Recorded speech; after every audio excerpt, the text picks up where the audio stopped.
I'm sorry, man. Michael Jordan fans confuse me. It's just one of the most hypocritical. I'm stumbling over my words here. It's one of the most hypocritical things I've ever seen in my life. I'm sorry, I didn't even introduce myself. I go by the name of Mr. TALIAFERRO. You're currently tuning into my Ferro Reacts channel. It's the sports platform. We talk a lot of sports. It's NBA free agency time. LeBron James, a free agent. He just got through playing in NBA Finals. That GOAT conversation came up again with one Michael Jordan. I'm sorry, Michael Jordan fans baffle me. It has got me tongue twisted with my words a little bit tonight. They baffle me.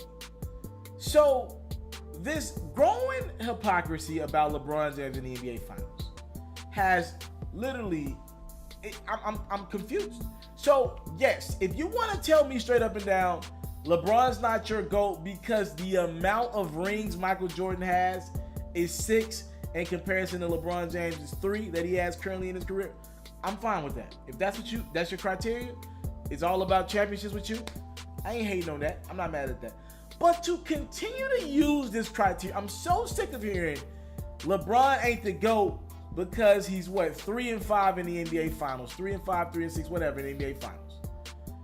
Yo, what in the heck does that mean? Yes, LeBron has lost a lot of finals, 6 of them.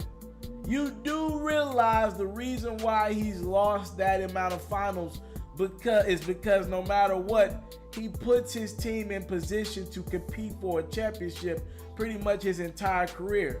You do realize he's been to 8 straight NBA Finals. You do realize, Michael Jordan fans, the reason why Jordan didn't have a couple finals losses because the years when Jordan teams didn't have it, he just didn't make the finals. And in the middle of his career, he retired. Now, some people will use that as a benefit pro Michael Jordan. He was so bored with the game of basketball, he retired.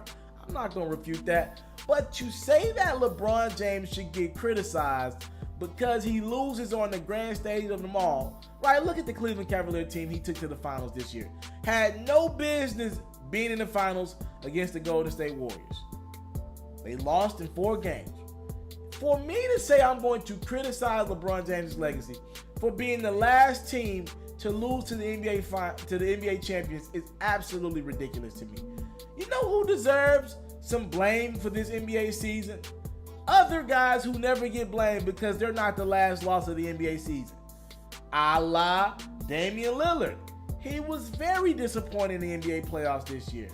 In my opinion, Russell Westbrook, Paul George and company losing to a rookie-led Donovan Mitchell team, very disappointing this year in the NBA playoffs.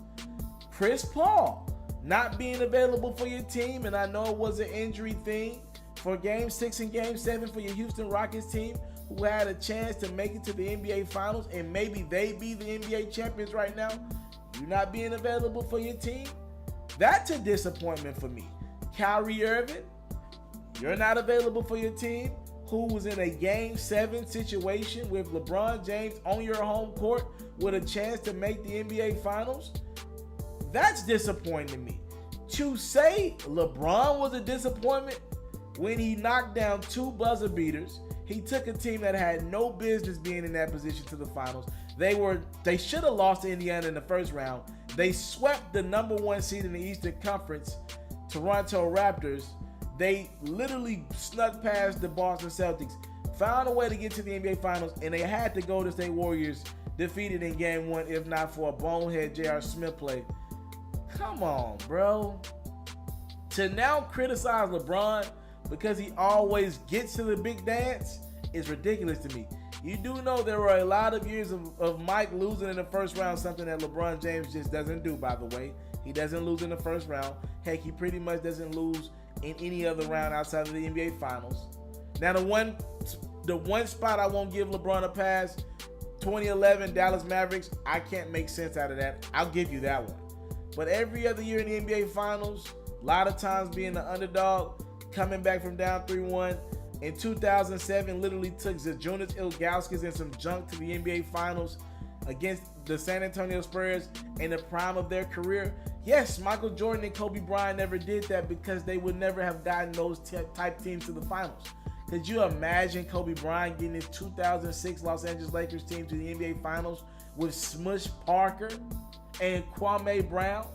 Well, that's the equivalent of what LeBron James is doing right now.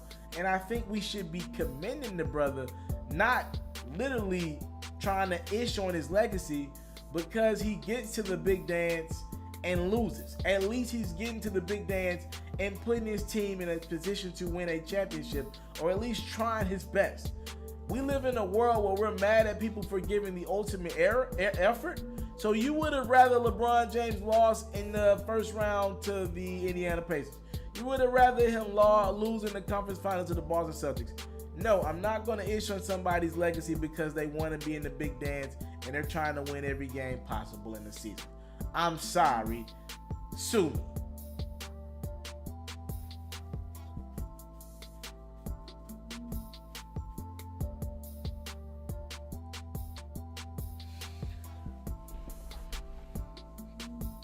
A lot of times people call me too much of a LeBron James fanatic, and I sometimes go biased in my perspective or my take or my reports in regards or in favor of LeBron James. And I take that on the chin. I try to be as unbiased as possible. But the guy, first and foremost, he's my player from my era. He's a very likable individual. He's involved in activism.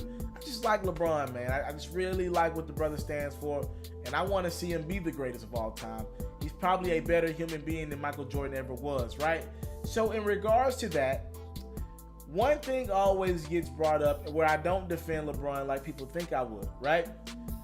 So we talk about LeBron James and this super team conversation.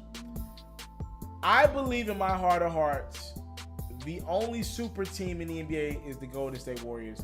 The only super team I've seen in my lifetime was the Golden State Warriors. They were 73-9 and added an MVP. A guy who's won 4 scoring championships in Kevin Durant. That's ridiculous. That's a super team. Now, though I won't call LeBron, D-Wade, and Chris Bosh a super team, I have to critique LeBron James in this regard. And you heard Draymond Green say, you started the super teams, bro, last year on their championship parade.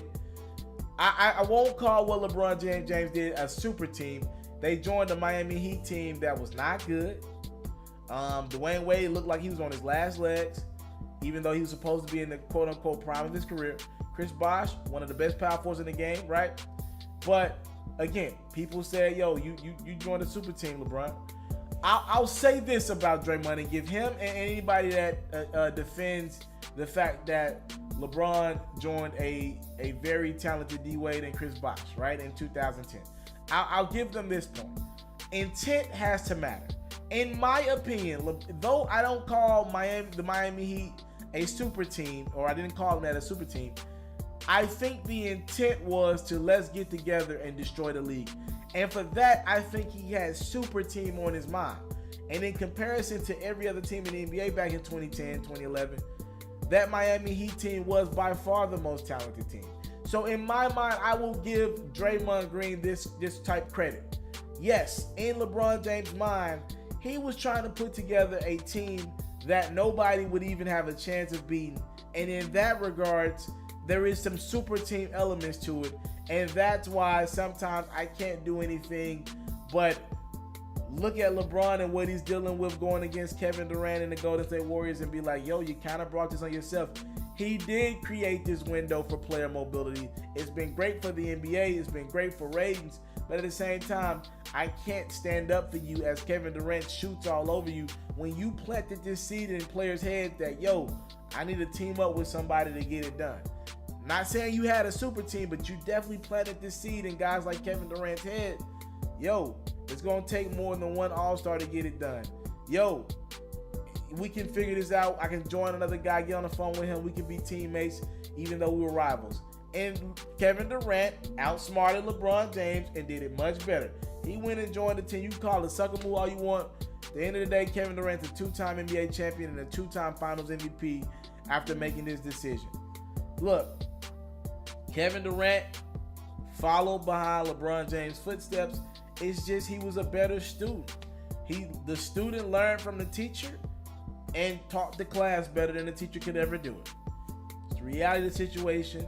Can't have too much empathy and sympathy for LeBron James because it kind of is his own karma being used against him, and that's how you get a Golden State Warriors team that's that good. I want to salute you, homie, you know, for building your own thing and doing your own thing, creating your own platform, your own website. I got one life to live out my dreams, and I'm giving this thing all I got. I interview celebrities. I talk sports. I represent the culture. Right now, you're turning up on MrTaliaferro.com, shawty.